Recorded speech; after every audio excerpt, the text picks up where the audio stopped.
సూర్యుడికి అర్ఘ్యం ఇవ్వటం అనే మాట ఒకటి వదిలేరు, ఇందాక చెప్పారు. అవునండి. సూర్యుడికి అర్ఘ్యం ఎప్పుడు ఎలా ఇవ్వాలంటే నుంచొని ఉదయిస్తున్న సూర్యుడిని చూస్తూ తలపైన నుంచి ఈ విధంగా నీరు ఇలా వదలాలి. ఇలా వదిలితే ఆ నీరు కిందకి ఇలా జారుతుంది కదా. అవునండి. ఆ రకంగా మన ఎక్కడ నదుల్లో సముద్రాల్లో ఇచ్చేటప్పుడు కూడా చూడండి, ఇలా ఇవ్వటం కాదు, ఈ పై నుంచి ఇవ్వాలి ఇచ్చేటప్పుడు. ఆ పై నుంచి ఇస్తే ఏంటి, ఆ నీరు ఇలా జారువారినప్పుడు సూర్యుడిలో ఉన్న 7 కిరణాలు, 7 కిరణాలు, అవును విబ్జార్ అంటున్నాం కదా, 7 గుర్రాలు, ఆ 7 కిరణాల నుంచి వచ్చేటటువంటివి 7 రంగుల్లో వస్తాయి. మీరు ఒక్కసారి మన శరీరంలో రంగులు, ఈ విబ్జార్ రంగులు ఒక్కటే. మన శరీరంతో మన రంగులు పోలి ఉంటాయి. మన శరీరంలో ఒక్కొక్క చక్రానికి ఒక్కొక్క రంగు కదా, చక్రాలు చెప్పుకున్నప్పుడు రంగులు చెప్పుకుంటాం. ఆ చిట్ట చివర గణపతి మూలాధారంలో ఆయన రెడ్ రంగులో ఉంటాడు, విబ్జార్ ఆర్. పైన సహస్రారంలో ఇక్కడ వైలెట్ రంగులో ఉంటుంది అక్కడ ఆ చక్రం. అక్కడ వి నుంచి VIBGYOR, violet, indigo, blue, green, yellow, orange, red. అవే కదండి ఇంద్రధనస్సు లాగా రంగులు. రైట్, ఇంద్రధనస్సు, హరివిల్లు.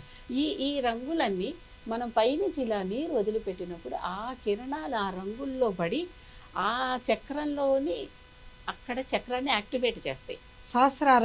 సహస్రారం నుంచి మూలాధారం దాకా పైనుంచి నీళ్లు పైన వదులుతున్నాం కదా, ఆ కిరణం ఆ నీటిని భేదించుకుని ఇక్కడికి వచ్చి ఇక్కడ రెడ్ కలర్ని యాక్టివేట్ చేస్తుంది. రెడ్ కాదు, వైలెట్ కలర్ని యాక్టివేట్ చేస్తుంది.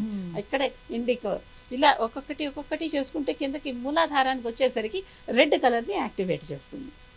అర్థమైందా? కనుక సూర్యుడికి అర్ఘ్యం ఇచ్చేటప్పుడు ఎందుకు ఇస్తున్నావు, మనలోని చక్రాలని మళ్ళీ ఇంకా వాటిని యాక్టివేట్ చేసుకోవటం కోసం, రీఛార్జ్ చేసుకోవటం కోసం, రీఛార్జ్ చేసుకోవటం మన శరీరాన్ని. చక్రాలే మరి పద్మాలు అవ్వాలి కదండి వికసించుకుని. అవును, మనలో చక్రం రూపంలో ఉన్న వాటిని చక్రం కాస్త మరి పద్మం అవ్వద్దు, అవ్వాలి కదా. పద్మమై పద్మం మధ్యలో కన్నిక మీద దేవత కనిపించాలా, ఈ దళాల్లో దేవతలు కనిపించాలా? అవునండి.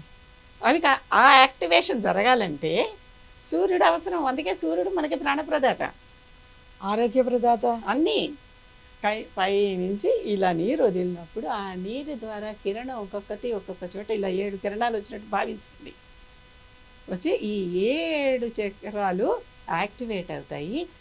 మనలో కూడా కొంత సాధన ఉండాలి. ఊరికే సూర్యుడి కిరణం పడంగానే చక్రం పద్మం అయిపోదండి, అయిపోదు. మనం కూడా సాధన చేయాలి కదా. సాధననే కదా పనులన్నీ సమకూరుతాయి మనకి. అన్నీ మనకు వచ్చినంత మాత్రాన మనం జీర్ణం చేసుకున్నట్టు కాదని చెప్పా కదా ఇందాకే. కూర్చొని ఊహించుకుంటే కాదు, చెయ్యాలి, క్రియ చేయాలి. చేసి అది దిగాలి. అప్పుడు సూర్యుడి శక్తి అంతా. సూర్యుడు నమస్కార ప్రియ సూర్య అన్నాం కదా. అవునండి. ఏమన్నాము, అలంకార ప్రియో విష్ణు, అభిషేక ప్రియ శివ, నమస్కార ప్రియో సూర్య, గణేశ తర్పణ ప్రియ. గణేశుడికి తర్పణం ఇష్టం, సూర్యుడికి నమస్కారం ఇష్టం. సూర్యుడికి ఇష్టం అనుకుంటున్నాం కానీ సూర్యుడి వల్ల మనకు కలిగే మేలది. ఒకసారి చెప్పండి అమ్మా. అలంకార ప్రియో విష్ణు, విష్ణువుకి అలంకారం చేస్తే ఆయన చక్కగా అబ్బాయి ఎంత బాగున్నాడు ఇవాళ అనుకుంటాం. అభిషేక ప్రియో శివ. ఎప్పుడైనా సరే శివలింగం మీద ఒక చెంచాడు నీళ్లు పోసి ఉద్ధరణితో ఇలా నీళ్లు పోస్తూ, లేకపోతే ఏదైనా రాగి చెంపుతోనో దేంతోనో ఇలా అయితే నీళ్లు పోస్తూ చూడండి, అది జలజల కింద వస్తుంటే మన శరీరం ఎంత పులకరిస్తుందో అనమాట. భావించాలి, భావన ఉండాలి. భావన. ఊరికే నీళ్లు పోసేసాం వెళ్ళిపోయాం కాదు, ఆ పోస్తూ ఆ లింగం తడుస్తూ ఆ జారు అలా పడుతూ ఉంటే అన్ని వైపుల నుంచి లింగం మీద నుంచి అక్కడ శివుడు ఎంత తృప్తి చెందిపోతున్నాడు కదా. ఇంత తృప్తిని నేను శివుడికి ఇవ్వగలుగుతున్నాను అన్న భావన. నాకింత ఆనందం కలుగుతోంది శివుడికి స్నానం చేయిస్తుంటే అనే భావన. అవును, మన పసిపిల్లప్పుడు స్నానం చేయించినప్పుడు ఎంత ముద్దు మురిపంతో కలగందే అభిషేకం లాభం లేదండి. ఆ భావన ఉండాలి శివుడికి అభిషేకం చేసేటప్పుడు. ఆ భావన మన పిల్లలకి రకరకాల వాటిలతో చేసినట్టుగా ఆయనకి పంచామృతాలతో రకరకాలుగా చేసి చక్కగా అంతా పట్టించి చేస్తాం కదా. అవునండి. ఆ భావన రావాల్సింది ఎక్కడైనా. మీకు భావన అభిషేకం అనేటప్పటికి ఆ భావన ఉంటేనే అది అభిషేకం. లేకపోతే చేసామంటే అలా చాలా దొరుకుతాయి. అవునండి, అలా చాలా దొరుకుతాయి. అవునా. సూర్యుడికి నమస్కారం ఇష్టం. సూర్యుడు వెలిగిపోతున్నాడు, మార్తాండు అంతగా వెలిగిపోతున్నటువంటి ఆ సూర్యుడికి మనం ఈ అర్ఘ్యం ఇవ్వటం ద్వారా అక్కడ కూర్చుని సూర్య నమస్కారాలని ఒక పెద్ద యోగాసనాల్లో అదొక ప్రక్రియ. అవునండి, యోగాసనాల్లో అదొక ప్రక్రియ. ఆ అన్ని పొజిషన్స్ చేస్తే మన శరీరం చక్కగా ఫిట్ ఉంటుంది అంతే. సూర్య సూర్య నమస్కారాలు చేస్తే ఆ శరీరానికి ఇంకా ఎటువంటి కాలు నొప్పి, చెయ్యి నొప్పి అలాంటివి ఉండవు, వెన్ను నొప్పి ఉండవు. మొత్తం శరీరం అంతా చక్కగా తీర్చిదిద్దినట్టుగా అయిపోతుంది అనమాట. అటువంటి ఆరోగ్యాన్ని ఇచ్చేవాడు కనుక సూర్యుడు. అందుకే ఆరోగ్యం భాస్కరాదిచ్చేత్. అవునండి. శ్రియమిచ్చేత్ హుతాసన.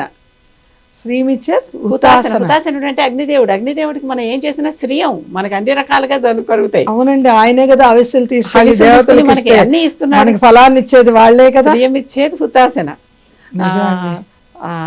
ఆరోగ్యం భాస్కరాదిచ్చేత్, శ్రీమిచ్చేత్ హుతాసన. ఐశ్వర్యం ఈశ్వరాదిచ్చేత్. ఐశ్వర్యం ఐశ్వర్యం ఈశ్వరుడు. ఈశ్వరుడు దగ్గర పేరే అందుకు వచ్చింది కదా మనకు ఐశ్వర్య ప్రదాత. ఎలా చెప్పండి అమ్మా? ఐశ్వర్యం ఇచ్చేది శివుడే, ఈశ్వరుడే. ఈశ్వరుడే కనుక ఇస్తున్నాడు కనుకనే దాని పేరు ఐశ్వర్యం. ఈశ్వరుడే ఇచ్చాడు విభూతి. ఐశ్వర్యం విభూతి అంటే బూడిద అనే అర్థం కాదండి.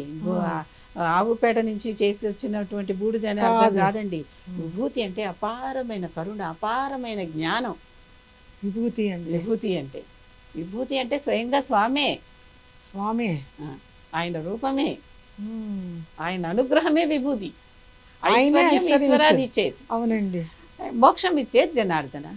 మోక్షం ఇచ్చేది జనార్దన. మోక్షం ఇచ్చేది జనార్దన. జనార్దన జనార్దన జనార్దన అంటే మనకి మోక్షాన్ని ఇస్తాడు ఆయన. అంటే జనార్దన అనుకుంటేనే మోక్షం. జనాలందరికీ మోక్షం ఇచ్చేదే జనార్దనుడు. అబ్బా, ఎంత సులువైన. మీకేం కావాలంటే నీకు ఆరోగ్యం కావాలా, ఈ సూర్యుడిని పూజించు. సూర్యుడిని పూజించాలి. శ్రియం కావాలా, హుతాసనుడు అగ్నిదేవుడిని పూజించు, హోమం చెయ్యి. అలా కాదు, ఐశ్వర్యం కావాలా, ఈశ్వరుని పూజించు. మోక్షం కావాలా, జనార్దనుని పూజించు. అవునమ్మా, ఐశ్వర్యం శివుడి దగ్గర ఎలా ఉందంటారు? శివుడి కంటే అసలు శివుడు ఇచ్చేదే ఐశ్వర్యం కదా. మనం మళ్ళీ సూర్యుడి నుంచి శివుడికి వెళ్ళిపోతున్నాం. అవును, ఇంకోసారి చెప్పుకుందాం తప్పకుండా. నేను గుర్తుపెట్టుకొని అడుగుతాను. గుర్తుపెట్టుకోండి, నన్ను అడగండి, దాని గురించి మళ్ళీ చెప్పుకుందాం.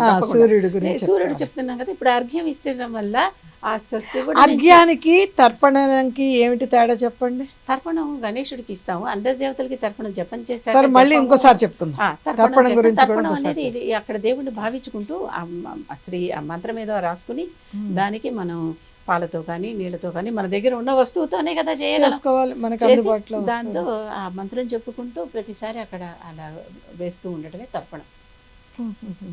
మళ్ళీ వివరంగా చెప్పుకుందాం. తర్పణం, మార్జనం ఇవన్నీ ఉన్నాయి. జపం, హోమం, తర్పణం, మార్జనం, భోజనం అని మొత్తం 5 విభాగాలు. పంచభూతాలంటే మంత్రం సిద్ధించాలంటే 5 విభాగాలు. ఒక మంత్రం మనం చేసుకునేటప్పుడు సిద్ధించాలంటే 5 రకాలుగా మనం చేయాలి క్రియ. జస్ట్ సిద్ధించటమే, ఇంకా మనకు పూర్తిగా అంత మంత్రం మీద మనకి పవర్ వచ్చేది. మొదలు పెట్టింది అనమాట అంతే ఈ 5 చేస్తే. అమ్మో, చాలా చెప్పించుకోవాలి, చాలా వినాలి, చాలా తెలుసుకోవాలి. అది ఇప్పుడు ముందు సూర్యుడి గురించి మళ్ళీ సూర్యుడిలోకి వచ్చేద్దాం. ఇప్పుడు సూర్యుడు ఉన్నాడే, ఇప్పుడు ఈ రకంగా చెప్తున్నాను కదా, ఇన్ని రకాలుగా మనకి సూర్యుడు ఆరోగ్యాన్ని ఇస్తున్నాడు. మనకి ఇన్ని కిరణాల ద్వారా మన శరీరాన్ని ఉత్తేజపరుస్తున్నాడు అని చెప్పాను కదా. ఆ చక్రాలని సూర్యుడిని చూడంగానే పద్మం వికసిస్తుందంటారా? అవును కదా, అది మన కళ్ళకి కట్టినట్టే కనపడుతుంది కదా పద్మం. చక్కగా ఇలా సూర్యకిరణాలు పడగానే సూర్యకిరణం మనలో తెల్లారుజామున పడుతుంటే, అంటే ఉదయిస్తున్న సూర్యుడి నుంచి, ఎప్పుడు సూర్యుడైనా సూర్యుడే వస్తున్నప్పుడు మరి మన పద్మం వికసించదు. అవును కదండి. ఒక 4 రోజులు సూర్యుడు రాకపోతేనే మనం అతలాకుతలం అయిపోతాం. చాలా మంది ఒకప్పుడు సూర్యదర్శనం అయ్యాకే భోజనం చేసేవాళ్ళు కనుక ఇప్పుడు దినకరుడు అంటే సూర్యుడు ఎందుకో చెప్పుకున్నాం. మనకి అర్ఘ్యం ఇవ్వటం ఎలాగో ఆ అర్ఘ్యం నుంచి మనకి ఏం శక్తి వస్తుందో చెప్పుకున్నాం. నమస్కారాలు చేస్తే శరీరం చక్కగా ఫిట్గా ఎట్లా అవుతుందో చెప్పుకుంటున్నాం. అనారోగ్యం లేకుండా. ఆరోగ్యం భాస్కరాది ఇచ్చేదనే మాట అందుకే వాడాను నేను ఇక్కడ. ఇన్ని నమస్కారం ప్రియ సూర్య. సూర్యుడికి నమస్కారం అంటే ఆయన దగ్గరికి వెళ్ళి అంతసేపు నుంచుంటే మనకి ఇటు ఈ రోజుల్లో చెప్పుకున్నట్లుగా డి విటమిన్ వస్తుంది, ఇటు మిగిలిన యాక్టివేషన్ అవుతోంది. సో సూర్య నమస్కారాలు చేస్తే ఇంకా అసలు అద్భుతమైన ఫలితాలు.